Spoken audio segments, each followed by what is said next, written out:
All right. Well, good morning, good afternoon, good evening, wherever you may be in the world. Thanks so much for joining us. Today's discussion is about how startup founders can optimize the startup equity for the co-founders and for the employees. And we've got a terrific panel of experts here to join us. So let me introduce them one at a time and bring them up. Louis, good morning. Where are you? Good morning, everybody. Dialing in from the Silicon Valley, about a half a mile south from Stanford University. It's always great to be with you, my friend. Very nice. And let's bring Andre on as well. Andre, where are you calling in from today? Hey, Brad, same place. Actually, it's a few doors down from Louis from our Palo Alto office here on Page Mill. All right. Did you bring Louis any coffee this morning? I did not. It was his Yeah, turn. it was his turn. And also with us is Ben. Good morning, Ben. Good morning. So, I'm coming in from San Francisco. I'm in South Park in a friend's venture office. South Park in San Francisco, California. It's the Very Sand nice. Hill Road of San Francisco. The Sand Hill Road of San Francisco. That is exactly right. So, guys, let's. I guess to start with, I'd like to ask each of you to just kind of briefly introduce yourselves and a little bit about your background. Ben, you want to start? Sure. I'm Ben Narrison. I was an entrepreneur for 25 years. Started one of the first e-commerce companies in the world in 1993. Took that public in 99. Never raised venture capital, so had enough control to take it private. So that all came to a close when the bubble burst around 2001. Moved west, got to Silicon Valley about 18 years ago. Saw a gap in the market between angel and venture, which I decided would be exciting to pursue. So I started what was at the time one of the first institutional seed funds in around 2007. So we're now 15 years into the seed trend. Very exciting. Relevant to this conversation, though, I do want to make a couple points here. One, I spent 8 years running a seed practice for a large venture debt shop. They cared as much about my network as they cared about my investments. And I cared a lot about who my entrepreneurs had as board members because I had a very painful board as a public company CEO. So I got to know well over 300 VCs, and I made a real study of how they thought, what they did, what they wanted. So a lot of times when I talk to my entrepreneurs about venture, I'm talking about all those things I learned from those people that I got to know over that time. Lunches, dinners, breakfast, shooting, whatever. And I was a journalist for a long time, and I learned you can ask people really hard questions. They usually will answer them. Unless they're bankers. Bankers never answer any questions. Those need somebody on the line to tell them no. And then, so anyway, net, after 8 years as a seed guy, I became a traditional VC. I was a general partner of a small fund for a while. Then I became a full-time investor at NEA, which to me is the best firm in the world. Awesome group of people. Was there for about 4.5 years, but then was backed by them to spin out and start a freestanding seed fund, which is called Tenacity Venture Capital. If you want to learn about us, you can go to LinkedIn because we don't have a website, but you can see 30 testimonials from our entrepreneurs saying why Ben and Tenacity and Taylor are somebody you should work with. So net, we do everything before the Series A. We do pre-seed and seed. We write $1 to $3 million checks. We've got a $60 million-ish fund, which was raised really quickly. I'm having a lot of fun. I love being back in seed. Seed to me is the most fun. It's also the hardest and grittiest and most dangerous time because there's a lot of mortality happens, and it's interesting, and I'm dealing with that right now. But be happy to be here talking about how I think about how entrepreneurs should protect their equity because that's super important, and it can mess up future rounds if you don't, and on and on and on. Awesome. Thanks Ben. For having me. Thanks for Louis for inviting me. Thanks again for being here. Andre, tell us about you and why you're here. Hey, Brad, and great to be part of this panel. Yeah, so I'm a partner here at Foley & Lardner. I focus my practice on emerging growth and venture capital. Also have a background on M&A and private equity as well. I have a little bit of a different background than your traditional, I think, Silicon Valley lawyer. So I practice, I have Brazilian parents, so I was a Brazilian lawyer for about 10 years before coming back to the US and doing this for another 10 years. So I've been doing it in multiple jurisdictions for about 20 years now. And have joined this great team here at Foley back in mid last year. And we do from very early stage, which I think is what we're going to talk about, until we go companies that go public. We joke around that we do a garage to global type of approach, providing a full services to our clients. So it's very, very excited to talk about this particular topic, which is something that we as lawyers advise our clients and counsel them on a day-to-day, either when they're getting questions from or preparing to talk to people like Ben, for example. We try to prep them as much as we can. So that's a little bit of me. Awesome. And last but not least, Louis Lowe.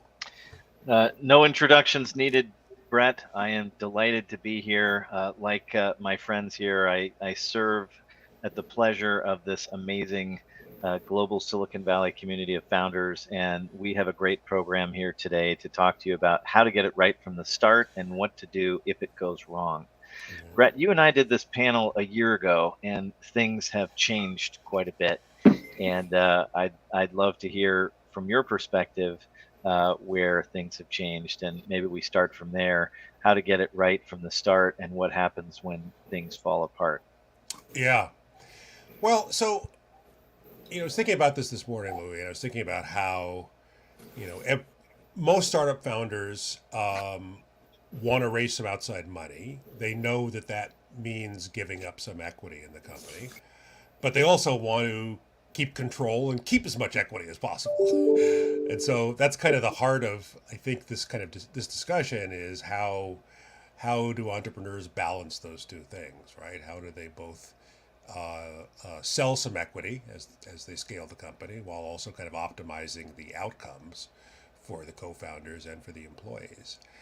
And as you kind of alluded to, Louis, we sit here, as we start the second quarter of 2022, we sit kind of in an interesting spot that the fourth quarter of 2021 was probably the best time ever to be an entrepreneur raising money. That the Best ever. Entrepreneur had all the power in the world in the fourth quarter of 2021. And in the first quarter of this year, that looks like it started to change a little bit. The public markets are off. There's concern that that's going to affect the private markets. And as we begin here in the second quarter, 2022, I think it's kind of in everybody's mind is, where are we exactly right now in terms of the kind of the power dynamic between investors and entrepreneurs. So I think it's an especially opportune time to have this conversation. Well, I agree with you, Brett. I think that the winds are in the process of changing, and whereas in December, I was asked how far I could push the envelope. Today, I'm thinking a little bit more clairvoyantly that instead of how far can we push the envelope, where is the right place to land? And when you work with great investors like Ben, you really see how they think about looking at an investment opportunity. And I think the first thing that they look at is who is the team. And then the second thing that they look at is the team, locked in. And Ben, I'd love to hear from you as to what you look at when you see a team of founders in an early stage opportunity that comes across your desk. Yeah, I mean, I think it's all about the team. And in fact, the reason my firm is named Tenacity is I believe tenacity is the only secret to entrepreneurial success.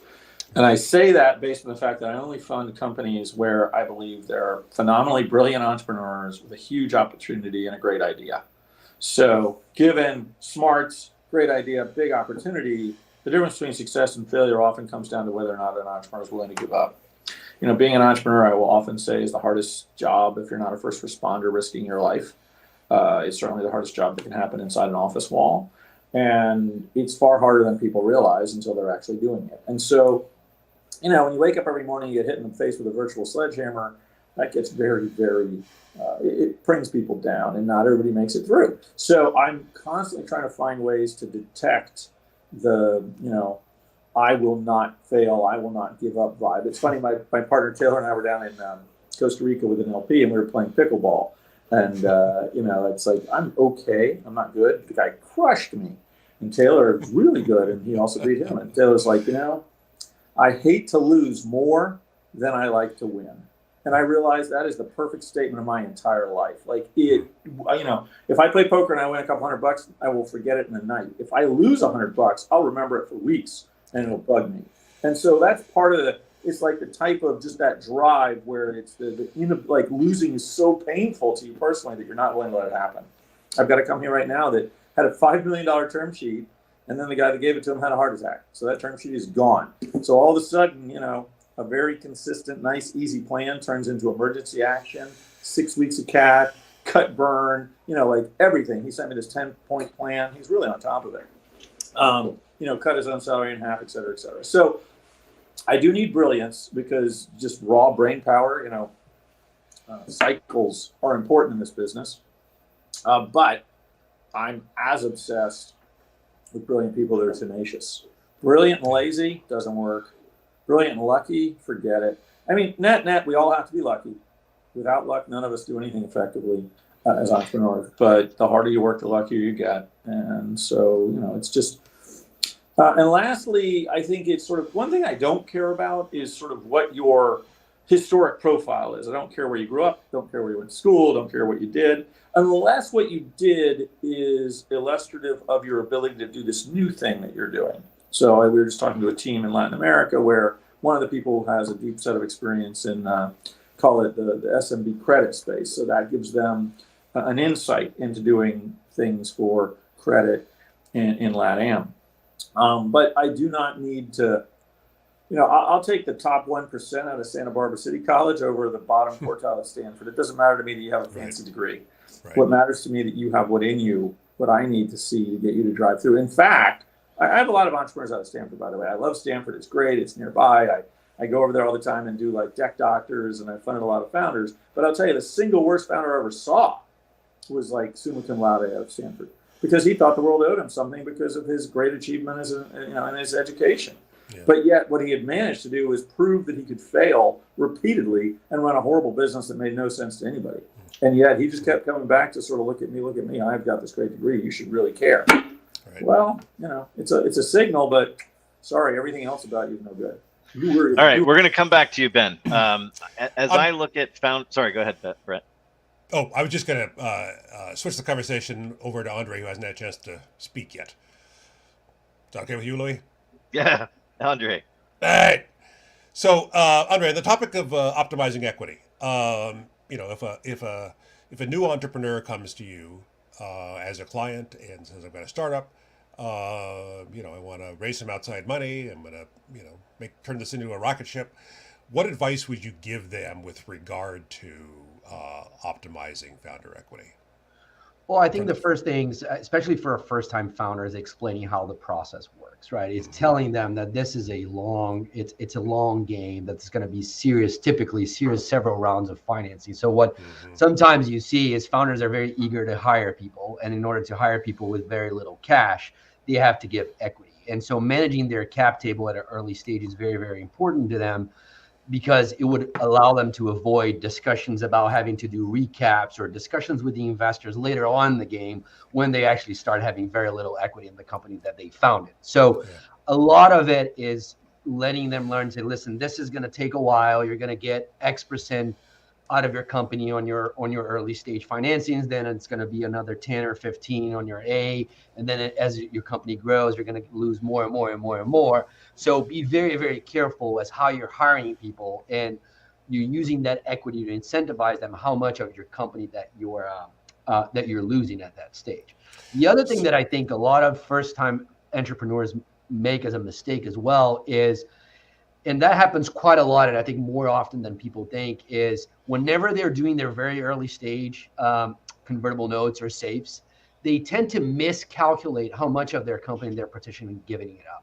So we have more often than not, especially first-time founders that come in and say, "Oh, I did these safes. I currently hold, if I do an equity round of X with new money of Y, I own 50% of the company." And when you actually go to do the math, you say, "Well, sorry, you actually own 35 or 30% of your company because of how these convertible instruments work." So a lot of it is explaining to them and try to educate them as to how to go about it, what the market practice is, and where they should be in terms of managing their cap table at that stage of their company. Now, when you talk with more savvy founders that have been through this round several times, right, then I guess the question to that founder is, okay, this is what you did in your prior company. This is what did work out, did not work out, right, and how we can manage that moving forward, especially where your end goal is, Brad. Because I think a lot of founders, they realize early on, it will be interesting to hear the panel's opinion on this, is that sometimes the founder has an idea that he or she knows it's the one that they're going to be like the new Google or Facebook. And sometimes they know very early on, it's going to be a very mature company. It's going to be a very healthy company, but I may not hit out of the park on this one. So I need to be able to manage that as they go through their fundraising process as well. So I just want to jump in here and say that, so Andre mentioned cap tables. most of our audience probably knows that's capitalization table, which is just simply a list of everybody who owns stock in the company or has been promised stock in the company. And I know from personal experience that one of the mistakes that founders often make that leads to unexpected dilution is, you make promises, you're assembling the team and you're promising this, that, and the other thing, and you're promising stock options or promising equity, and then you forget to enter it on the cap table, and that can be a very painful experience down the road. Ever happened to you before, Brett? Yes, it has. In fact, I wrote a blog post about this. Cost me 130 grand out of my pocket. And so kind of that's, part of what Andre is saying is, be mindful of the cap table. And the good news is that today there are tools like Carta out there that make it really easy to manage your cap table, and also very easy to kind of model different cap table scenarios. So as Andre said, sometimes people are handing out safes right and left, and not quite modeling how that's going to net out once all those safes convert to equity. Ben would like to jump in, and then Louis. Well, just that also remember that if your early investors have pro rata rights, that will pile upon it. Excellent point. So, this is a good segue. I'm going to stop you, Ben, just to segue into Louis for a minute about pro rata rights. And so often, I know, Louis, that you these days, you're doing a lot of safes that have side letters, right? And so tell us a little bit about what is a side letter and what are the things that are in that side letter that, as Ben said, may end up in increased dilution later that you should be aware of. Sure. So the safe has become the ubiquitous form of early stage, or what I'll call seed financing, until you meet an investor like Ben, who's going to want to put a price on the company and make a long-term investment. And a safe is a simple agreement for future equity, as we all know. And investors increasingly are asking for a safe side letter that preserves their pro rata rights, and sometimes even their super pro rata rights, to not only invest in the next round, but to invest in all rounds at levels at or above where they're at, which so Louis, I'm just going to say, give us the quick definition of pro rata rights, and I think you were actually going into that, but Sure. So a pro rata right is the right to continue to invest to maintain a certain percentage of your company, pro rata. So if you own if you're buying a 10% stake, a pro rata right is the ability to invest at future rounds to continue to be at 10%. Super pro rata rights is the ability to go up to an even higher level. And some savvy investors, in order to maintain a position in a company and to give a certain valuation, are asking for super pro rata rights, in addition to a whole lot of other things, some of which are healthy and some of which may not be. And if they exercise those rights, that ends up diluting the founders. Exactly. Yeah.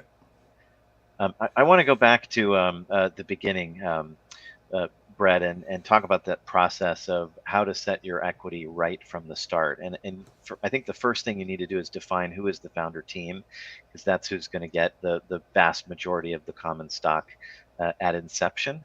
And then you're probably going to reserve, so that's probably 80% of the common, and then you're probably going to reserve maybe 20% of the common for some sort of an equity pool.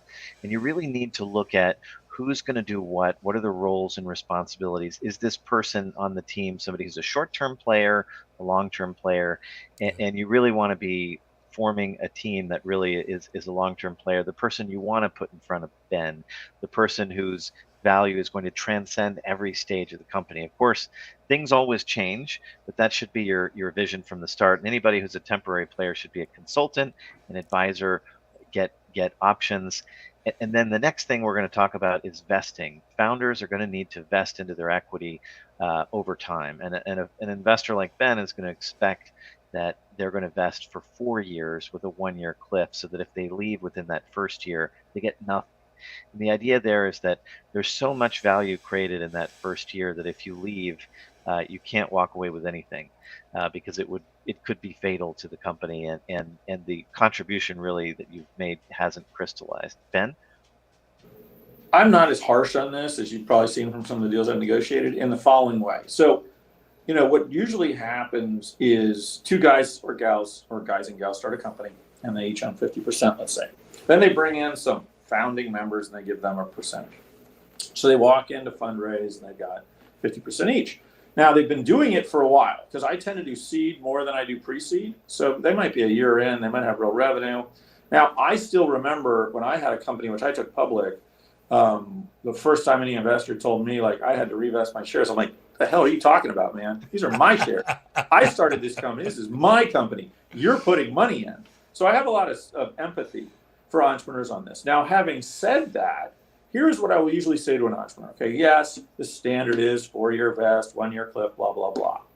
But, not to negotiate against myself in advance for whoever watching this that comes to pitch me a deal, I'll usually let them keep 25% of the shares straight up, and then the remaining can be vested over 3 years. And I'd like a 1-year clip, but I'm not sure I care a lot. And my pitch to them is, first of all, it's more than fair. It's not, as you said, plain vanilla is 4 years with a 1-year clip.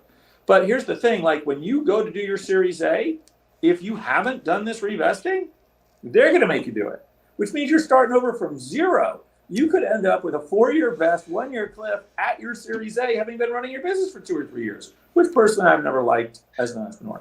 Ben, this is an important point, though, because what you're saying is founders are going to vest over 4 years at formation, and then you're going to make them revest again when you put money in for at least 3 years. And if there's been more than a year between formation and the financing, we've got to think about vesting again. And that in itself is a critical point to think about vesting. You want to make sure that when you set up your equity from the start, you can demonstrate to an investor like Ben how long you've been in it and that you've been earning into your equity. Now, I might not be geeking out enough on the docs, but I think I've not seen a lot of entrepreneurs place vesting upon themselves. I think they just get the shares in the beginning and then they're having that negotiation with whoever the newest investor is. But I'll make one last point. The reason that, like as Louis knows, like I very much want you to do an equity round for a lot of reasons. I think safes are at best training wheels. They're basically for lazy investors that don't want to have the hard conversations. They're just delaying all the work. I think they're a little bit of amateur hour, to be honest. Like, yeah, you don't want to play the big boy game? Well, fine. We'll just give you some training wheels and a big helmet and a puffy suit. You good with that? So you're going to have to negotiate all this stuff eventually.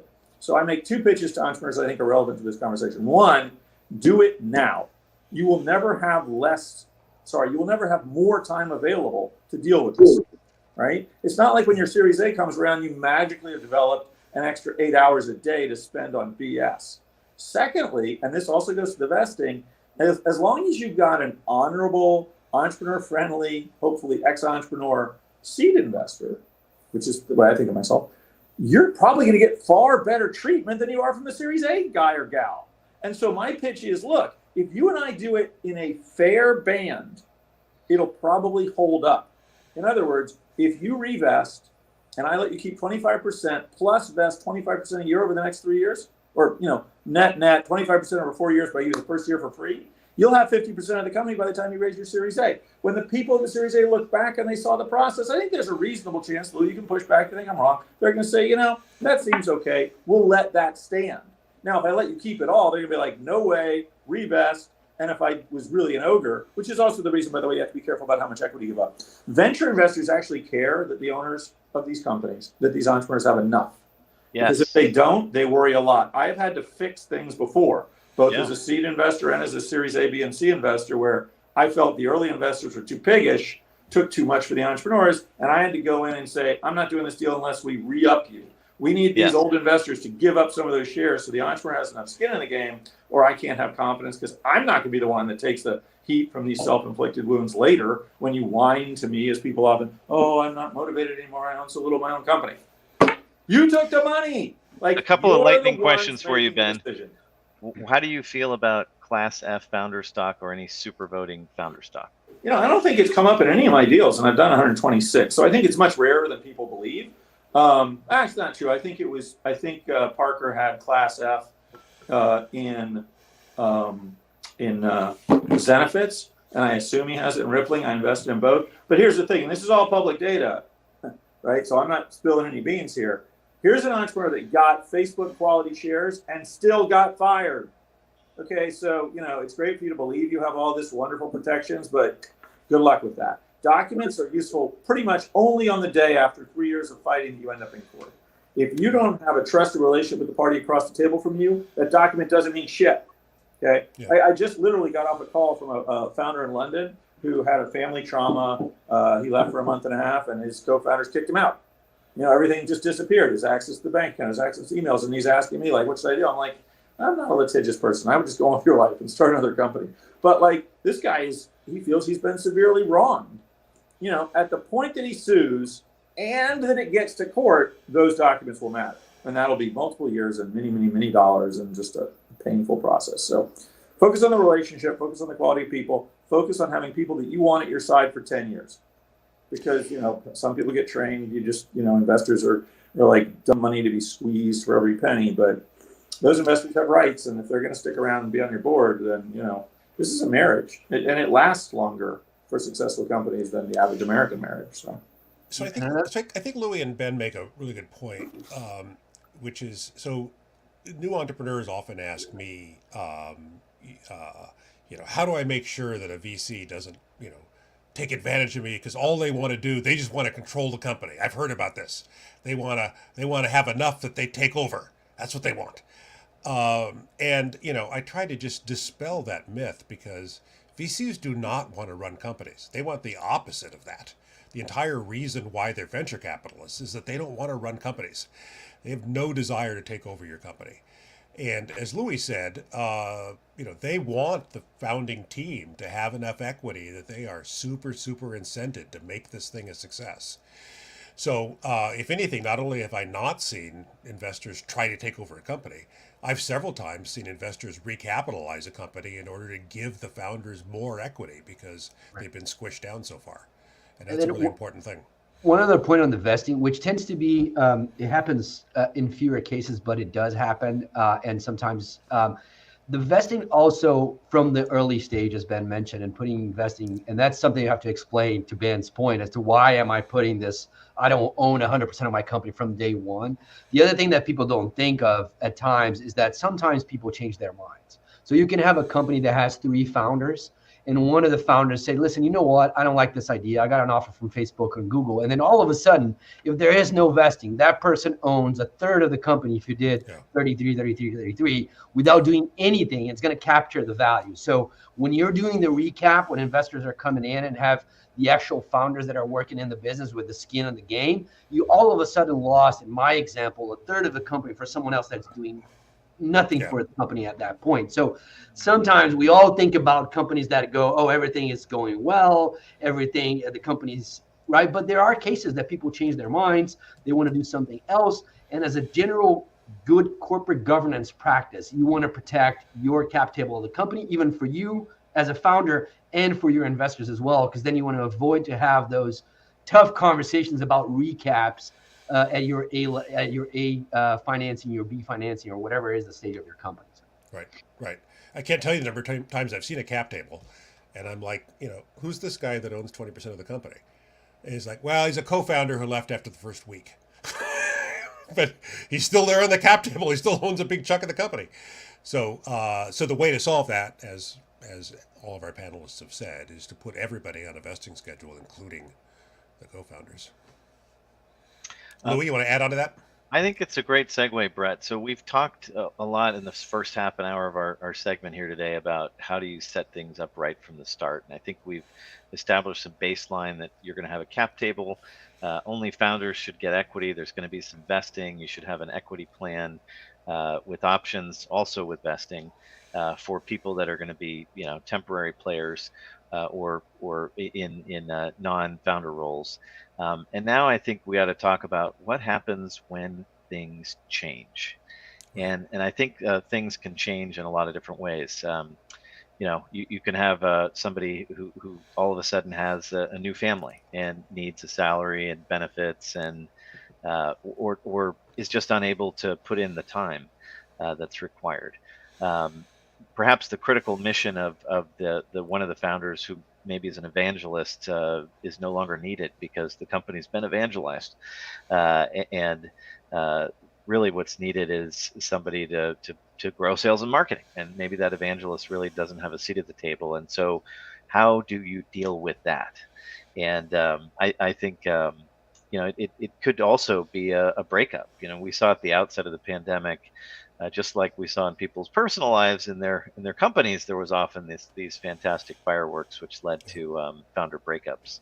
And so I would love to hear from you, Brett, as to kind of how you think about evolving founder roles in companies.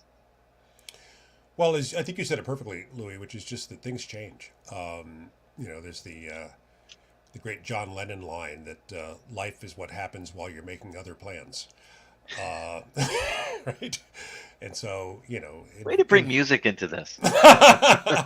we'll bring tacos in later, Louis. The three co-founders, they sit around a table, they're all excited about their startup. They decide who's going to do what. They decide what the fair equity distribution is amongst the three of them, and they go off to conquer the world. And inevitably things change along the way. As you said, the co-founders have life events, or their roles and their responsibilities look like they should change, and so you want to be able to have some flexibility around that. And that's actually kind of a good segue into a question that we have from Alex, which is more about recapitalization. So I'm going to give I'll give my layperson's answer to that, and then I'll let the attorneys jump in. So recapitalization, so I mentioned before, cap table is just a list of everybody who owns stock in the company and how much they own.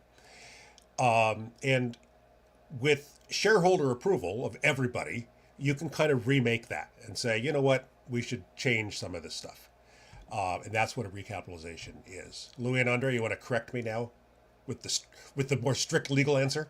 Well, I think a recapitalization can be as simple as this. Here's the cap table before the event, and maybe we have 10 holders with different percentages that are not equal, and then after the transaction, everything's changed, and people didn't necessarily buy or sell shares from each other. Yeah. There was just a rebalancing. Right. And now the tax rules may tell us that there was a redemption or whatever. And I'm certainly not giving tax advice on this webinar, but it's really that simple. It's before and after, and everything changed. And typically this requires approval of all the shareholders. Correct? Oh yeah, approval from the board, the stockholders, and if you do it right, really everyone. And back to the beginning, I try and tell my founder clients that things are going to change and that this may happen. And to Ben's point, even if they have super voting Class F founder stock, that if they need money, the new investor can change everything, or whoever's needed. So I'm working on a transaction right now where, in fact, there's a great CEO who had a great idea and brought in investors, raised money, and the market has responded that that's not what they need. But they still have the elements of a great company. First founder has realized that his majority stake no longer makes sense, and he's even exited the business, and he's going to hold on to a much smaller stake. And the convertible note holders are going to agree to new stakes. And there is no formula or algorithm where it's fairly done according to their past contributions. It's not about the past. It's what's needed for the future. Ben, you were going to jump in there. Well, just, a couple of things on recapitalizations. I want to make sure everybody understands these are very traumatic things that you would prefer to avoid. Yes. These are not good. There's no let's do a nice healthy recap. No, recap is bad. As an example, there's a concept in investing called pay to play, where basically the new investor says, well, I'll put in money, but only if everybody else puts in money in a pro rata share. And that's usually in a company that's in trouble. And their answer is, hey, if you don't put in money, we wash you into common. So we take all your preferred shares, we reduce them 20-1, and we shove them into common, and basically you're screwed. Recaps aren't good, and you'd prefer to avoid them. Now, having said that, one of the things I tell entrepreneurs often is whenever I meet a team of three, there's this concept in the nature of the triangle theory. When you have three, two will gang up against one eventually. And it happens whether you have three kids or you have three co-founders or three anything. Yeah. And Ben, I just want to say that three wives is particularly problematic. That's got to, I've been really looking at how I can get that opportunity available. And apparently the laws have changed in Salt Lake City, so I don't think it's legal in the U.S. But since I'm not a royal from a family based on sand and oil, I don't think I have that chance. And I'm sure someone would say 3 husbands would be even worse. Guy is like, my wife is so much is so gracious to put up with me. Like, oof, man. Okay, so to take off that tangent for a second, though, because I can go on tangents for a long time. When I see an entrepreneur that's in a set of three, what I will usually tell them is, I have never seen a team of three survive. I've funded a couple of teams of three. They're all teams of two now. I've funded teams of four that are still teams of four, and I've funded teams of two that are teams of two. But teams of three, like, yeah, somebody isn't going to make it. Now, you'll never know who. Just while you're friendly now, sit down and do the best you can at figuring out how to treat each other fairly when one of you has to leave. You won't get it perfect. I'm going to disagree with you, Ben. I totally disagree with you. I think teams of three are better because it's inherently human nature that when you're outvoted, you accept the result. But when it's two founders and one has to impose on the other, the one who's imposed upon always thinks it's wrong and they've been wronged and they carry a grudge and it gets nasty. I disagree with you. Odd numbers are better. I've had no teams of three survive as teams of three. So I'm only going on a finite data set, but okay, so I would take away the three or the two or the four. Let's apply my base rule here. While you're friends, figure out how to treat each other if one of you needs to leave. Now, you won't get it right, but you'll get it better than when you're furious at each other thinking the other person screwed you. So, like, begin with the end in mind. And unfortunately, one of those ends is assume, fatality, mortal combat. Like, okay, well, what's fair at that point? I want to go back to a legal point, Ben, which is that there is a recap where everyone consents and everything moves around. And then what you've described is the cram down. The cram down is when somebody is forced against their will by having been converted into a lower class of stock that has lower voting rights, and new money comes in with superior rights and superior votes and flushes them out. That is the really unpleasant ending that is not consensual. Sorry, I wanted to make sure people understood the difference between the cram down and the happy recap. So, guys, we've only got 5 or 6 minutes left. So, I think the advice that we've given the audience so far is, first of all, pay close attention to the cap table. Use a tool like Carta to create your cap table early to model different scenarios.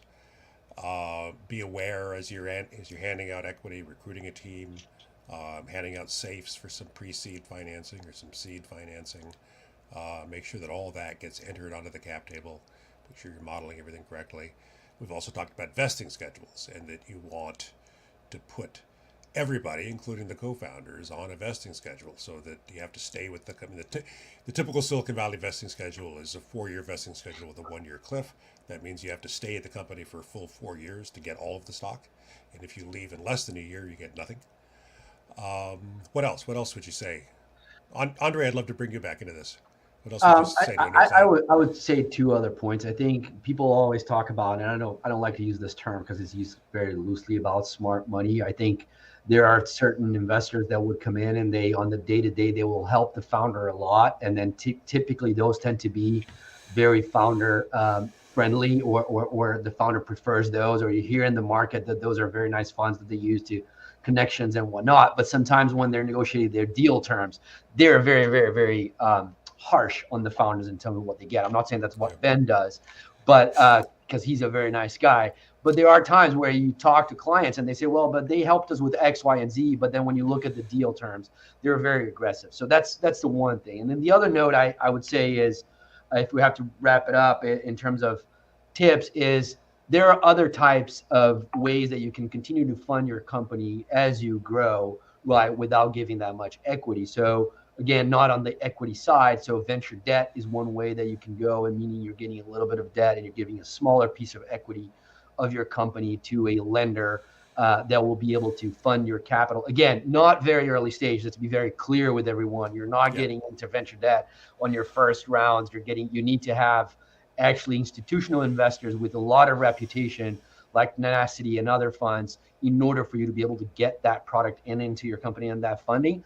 But look sometimes to other alternatives that you can do as you manage it. And the last one I'll say is, sometimes when you want to save a little bit money, and I'm not talking about only lawyers, I'm talking about advisors as well as consultants, get the right people on your side right away. Because making that mistake early on is going to cost you way more in terms of capital, not only on fees and advisor capital, but also on your own time to clean that up. To Ben's point, a recap, it's not something that is like, oh, let's just do one. You flip your fingers and you're done. It takes a lot of your time. It takes a lot of disruption with certain of your early investors. It's not something that you want to do right. Yeah. I mean, hopefully you won't need it to do it at all in your company if you do things right. Yeah, good advice. Louis, what else would you say to a startup founder today who wants to optimize their founder equity? I try and have very sanguine discussions about, what are their priorities, what is their long-term vision of success, and not every founder wants to raise gobs of capital, and not every founder wants to take it all the way through IPO. Some of them are really just big ideas people that know they're 0 to 1, not 1 to 10 people, and they're going to be handing off, and so they want to take a stake that they're going to hold on to. And I like to really map out the future a little bit, Brett, and think about that.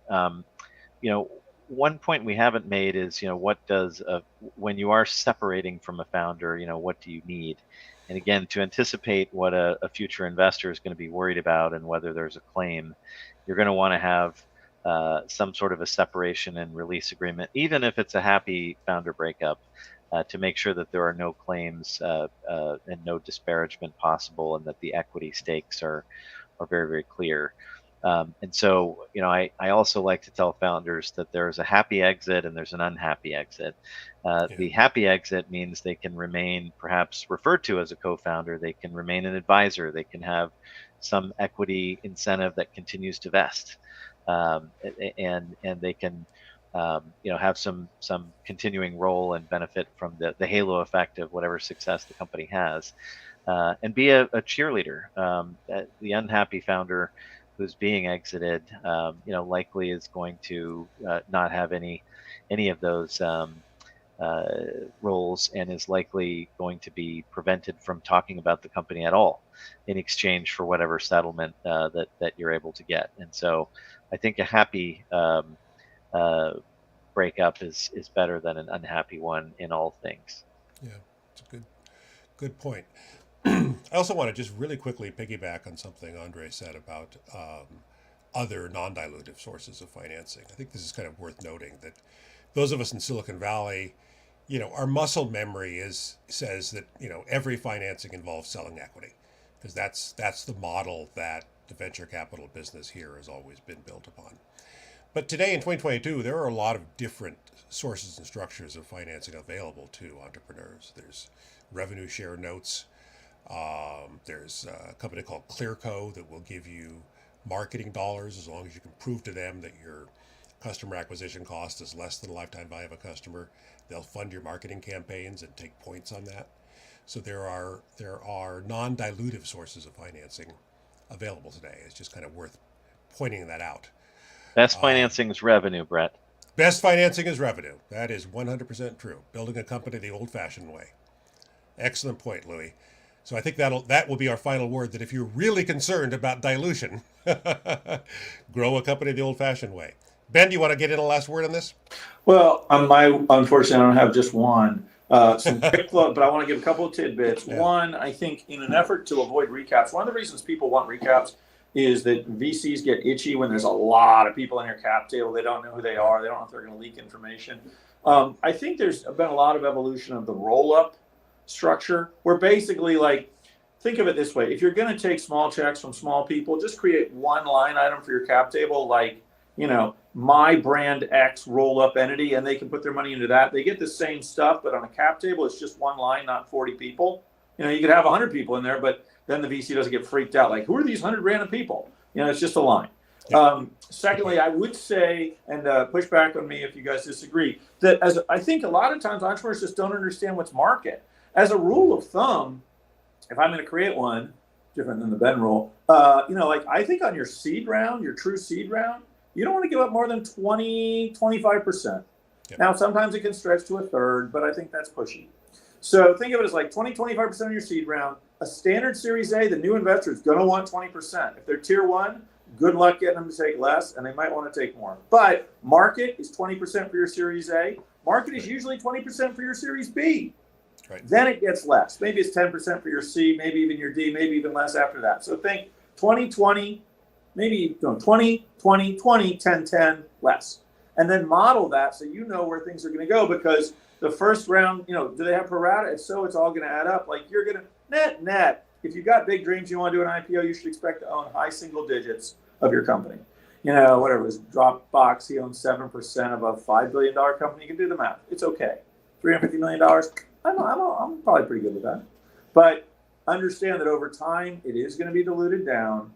And, understand, last point, when you take money and give up equity, that's your decision. Those are self-inflicted wounds. Okay. Do not complain to me later because you took so much money and took so much dilution. You now need me to re-up you at some massive level because you're feeling sad about how low on the cap table you are. These are your calls to make. So make them with open eyes, make them planned out over time, understand where you're going to end up in the end. Very nice. Louis, thank you so much for putting this together today. You were the man who had the idea. You were the man who recruited the four of us together. And so thanks for doing this. It's been a great discussion, and look forward to the next one. Thank you very much, everybody, for joining. And if any of their founders out there, reach out to anyone on the panel. All the best. Right. You can find us all four of us. You can find us on LinkedIn. So reach out. And if you want to pitch a business, pitch-ben.com. 1 minute video pitch from you gets a guaranteed 1 minute response from me. Pitch-ben.com. You can always find me there. Perfect. Awesome. Thanks, everyone. Rest of the weekend.